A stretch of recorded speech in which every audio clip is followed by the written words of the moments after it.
Perak had reached Pudu Raya, and so they began gathering more and more people leading up to Stadium Merdeka.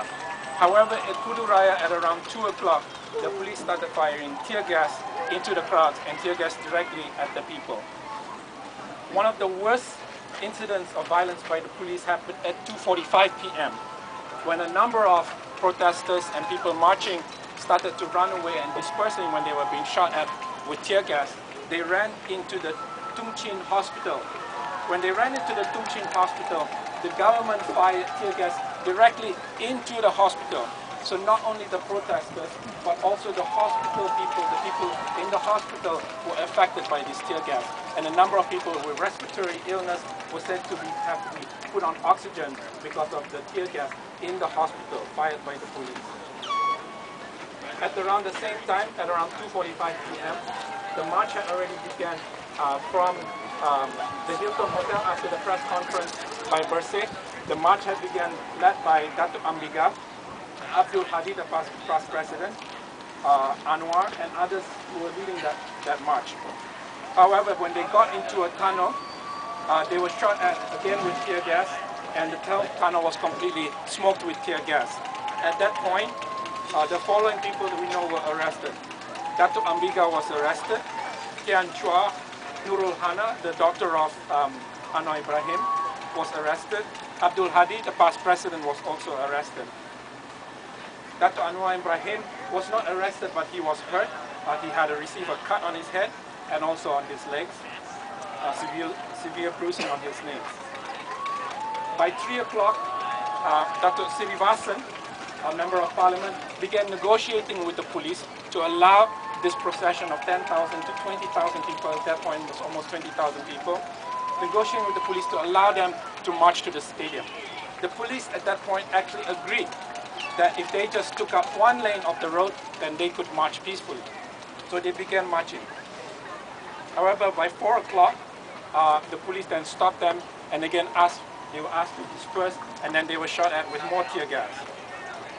If you see the pictures of KL in some of the news reports, you'll see that some parts of KL are completely fogged in, worse than this, completely fogged in with tear gas. However, at 4 o'clock, A. Samad Said and 10 other leaders of Bersih reached within 100 meters of Istana Negara, ready to submit the memorandum and the demands to the Agong, a symbolic gesture. However, 100 meters from the Istana Negara, they were stopped and they were asked to leave. So they were not able to submit their demands and the memorandum. By 6:45 p.m. KL time, Datuk Ambiga was released. Immediately after she was released, she gave a statement to everybody gathered. She said she was very honored and glad to be part of a very brave and courageous crowd of thousands of Malaysians coming out for fair and clear elections. She said that it was beyond just elections anymore. This was Malaysians coming together as one, asking for a fair and clean Malaysia. At about 7 o'clock, reports that more than 1,000 people remain arrested. So we don't know what their status is at this point. But according to reports by CNN and other news sources, 1,600 or 1,600 people have been arrested during the course of the day. However, over 50 to 100,000 people have been reported to come out to brave the rain, to brave the tear gas from around the country to converge into KL in spite of the blockade all around KL. One of the saddest things that happened today was that Baharuddin Ahmad, one of the marchers, one of the protesters, 59 years old, died while he was shot with tear gas because he choked on the tear gas. So if we can ask for a moment now of silence to remember Al-Yarham Baharuddin Ahmad in terms of sacrificing his life for this cause.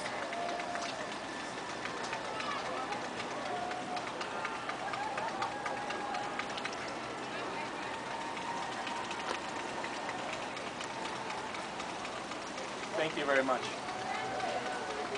So it has been a significant day all around the world. It has been a historic day in Malaysia, but this is just one step. The Malaysian Bersih 2.0 leaders who have been an inspiration to all of us and have been leading all of us have said that they will continue to struggle, they will continue to fight. Their immediate concern right now is to to get the release of everybody else in detention and who have been arrested. And then they will continue to find ways to submit the demands of memorandum as a symbolic gesture to the Agong and to call for clean and fair elections in Malaysia. So as we are here in San Francisco, we want to thank again everybody for coming out as being part of this global Bersih movement. There has been thousands and thousands of us all around the world, and we thank you all from the San Francisco Bay Area for coming out. So give ourselves a big hand.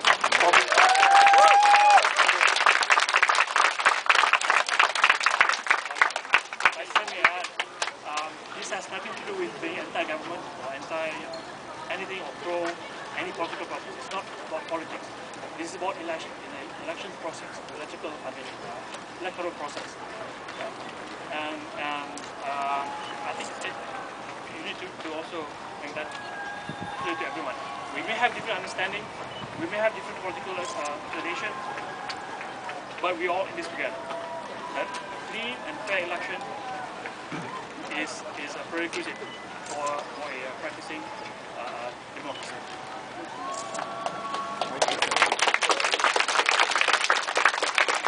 Yes, absolutely. And it's been clearly stated time and again by Bersih leaders and statements that we are not anti-government, we're not against any party or for any party, but definitely we want just clean and fair elections. And the list of 8 demands that we'll be talking about are very simple things that are recognized around the world in terms of democratic countries what are clean and fair elections. Anybody else have any comments, any other reports that you have heard from people back home?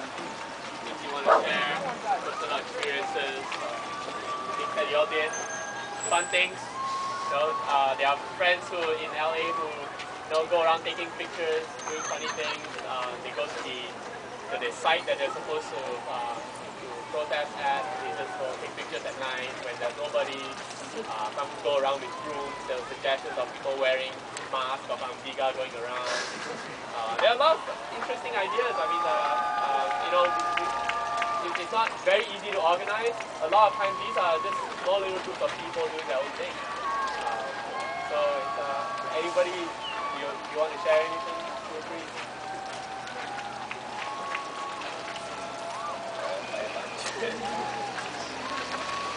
Anybody heard any other reports, anything that we have missed, anything else you have heard?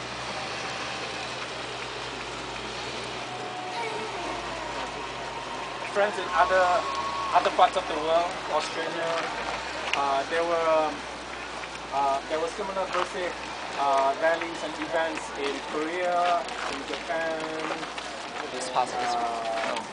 London, in Ireland, all across the US, in Egypt, Singapore, even though they were prevented from having their gather in the park, have a little picnic in the park.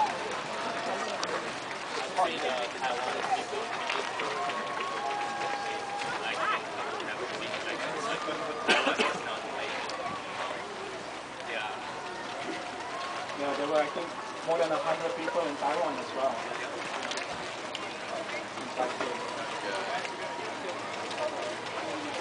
Anybody else? Any reports? Anything you want to share? Okay. If not, then the next thing we would like to do is have a reading of the memorandum. So we would like to invite up